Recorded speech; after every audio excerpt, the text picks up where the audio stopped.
Wala na sa Senado dito si Senator Bato de la Rosa at para kay Senate President Alan Peter Cayetano, walang mali sa pag-alis niya. Wala raw kasing valid na arrest warrant para kay Senator Bato, so basically hindi naman siya wanted na tao. Yung pinakita ni former Senator Antonio Trillanes na arrest warrant na galing daw sa ICC, wala siyang kopya, sabi niya. Tapos yung arrest warrant naman na nakapost sa ICC website hindi daw valid dahil wala namang inisyo ang local court na related dito.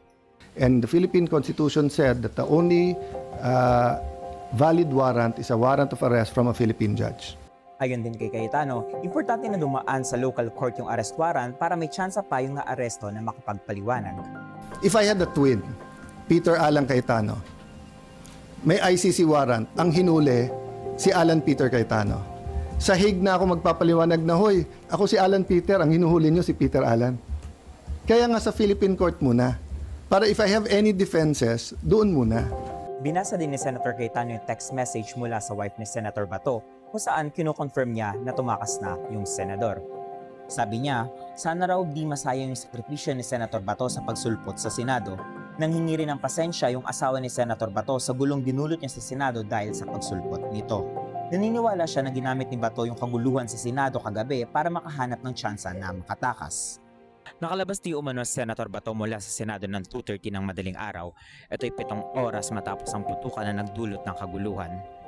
Nagkaroon din ng press conference kanina si Senator Cayetano.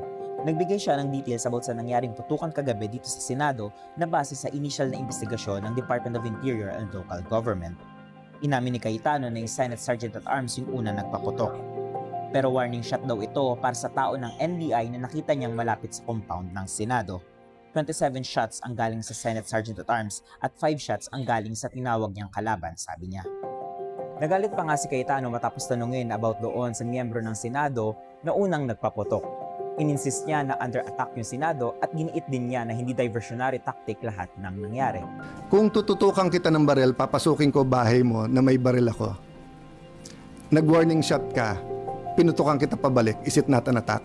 Sorry ha, but I don't think there's any question. The Senate is under attack, was under attack. All of you, your lives were in danger last night. So, I know it's your job to ask a question, but you will tell me, pagka may nagpaputok na warning, hindi under attack yon? My God! Joseph Pedras, Senior Reporter from Manila Bulletin.